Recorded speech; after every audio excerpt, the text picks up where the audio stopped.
Let's talk about Hostiles, which is a new Western directed by Scott Cooper. Scott Cooper was the director of Crazy Heart, the Jeff Bridges country and Western music film from 2009. Out of the Furnace he made since then. And also Black Mass, which was released a few years ago. This kind of weird The Johnny Depp one. Goodfellas wannabe starring Johnny Depp, but with Johnny Depp acting under this prosthetic mess that was like he was trying to perform through a chapati on his face or something. It was just terrible.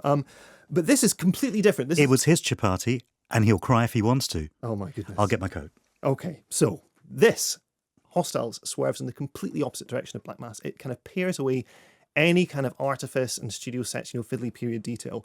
It's kind of open air, sweeping, unvarnished nature, wind blowing through every shot kind of Western. It's set in the 1890s and stars Christian Bale as Joseph Blocker, this army captain who's been extensively involved in the colonialization of New Mexico. And of course, the colonization of New Mexico meant basically wiping out the indigenous population of Native Americans, or pushing them back as violently as possible in order to clear space for the white settlers. Now, he is described by another character as being responsible for taking more scalps than Sitting Bull. So he has this fearsome reputation, lots of Native American blood on his hands. And he is charged on pain of losing his pension with escorting a Cheyenne chief, who's played by Wes Studi, back from prison in New Mexico to his original tribal lands in Montana, which is 1,000 miles north of where they are. The reason being that the chief is about to die. He is being extended this kind of PR-style olive branch by the White House, and they want to make Christian Bale be the person to do it. So you have this dynamic of mutual loathing between these two men that's further complicated by the arrival of this expedition that crosses paths with Rosamund Pike's character, who is this bereaved homesteader whose farm and husband and children have been destroyed, and this is in the film's prologue, in the very opening scenes, by this Comanche war. Very brutal, that is, as well. Actually. Very, very brutal indeed. And so you have this complex three-way dynamic of this party moving northwards, and it also involves a number of younger soldiers that have been recruited basically to make sure that this tinderbox situation doesn't explode en route. Two of the actors involved are Jesse Plemons and Timothy Chalamet, and here's the moment at which Christian Bale's character is recruiting them.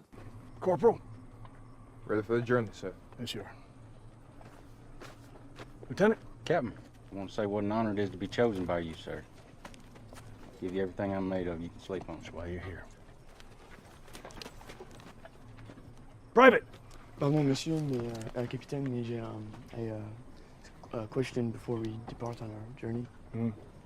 As a new arrival to Fort Bellinger, and quite frankly, with someone with less than ideal experience, je sais pas pourquoi. I'm just curious why you choose me. I didn't choose you. He did. So that's the kind of growly, gruff mood of the film, and it's that for 2 hours and then some. Now, this is a revisionist Western. This is a tradition that Scott Cooper's working in. And that's a style of Western that came in during the 1960s when censorship started to relax a little bit. And filmmakers were able to sort of interrogate the founding myth of America, that there was this, this idea of manifest destiny. People could just, go out there and claim this land because it was their birthright, their kind of divine right to have this country to live in. And the Hostiles of the title is basically everyone. It's the original native population, it's the white settlers. All of these people are at each other's throats in this kind of ceaseless cycle of violence begetting violence that was provoked by the original settling act.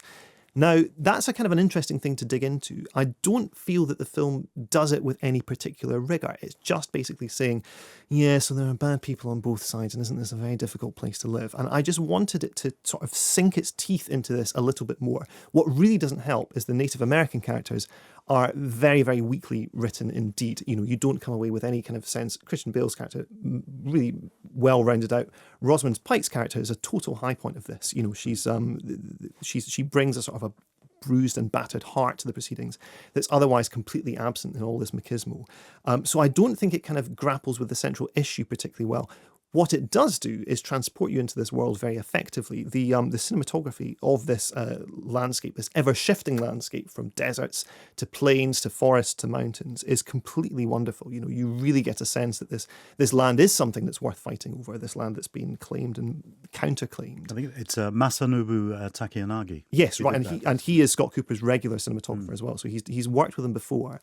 And there's a great sequence halfway through that involves Peter Mullen, sporting a classic Peter Mullen beard. You know, I'm a general fan of Peter Mullen's beards, and this is a great Peter Mullen beard role. He has helped settle this village on the edge of the mountains, and it looks as if the village has just sprung up overnight, and you have these, you know, wooden houses and general store and, you know, this kind of dusty street in front of these enormous, you know, ancient beyond imagining landscape in the background. So it gets that feel of settling very, very well. It's also, you mentioned The Searchers earlier in your interview with Martin McDonough. It draws a little bit from The Searchers as well, which is very much in that kind of mythic tradition of Westerns, a great John Ford film. The Searchers is a very, very famous final shot, which Scott Cooper very cleverly replicates with a twist in this. The final shot in The Searchers, of course, of John Wayne being left outside just beyond the threshold of civilization. He's not welcome in the house, you know, in that domestic bliss that his characters helped to make the Old West safe for. So it's kind of a mixed bag. I mean, if you want a Western that's incredibly stern and self-serious and brooding, you know, this is it. It just doesn't engage with this issue of Manifest Destiny as smartly or as colourfully as a film like maybe John McClane's Slow West, recently a brilliant, brilliant Western. Tommy Lee Jones is The Homesman as well, an incredibly underappreciated Western recently, that just brought a little bit more colour and variation to chewing over just what this foundational myth of a country means and the kind of crimes that it's sweeping under the carpet.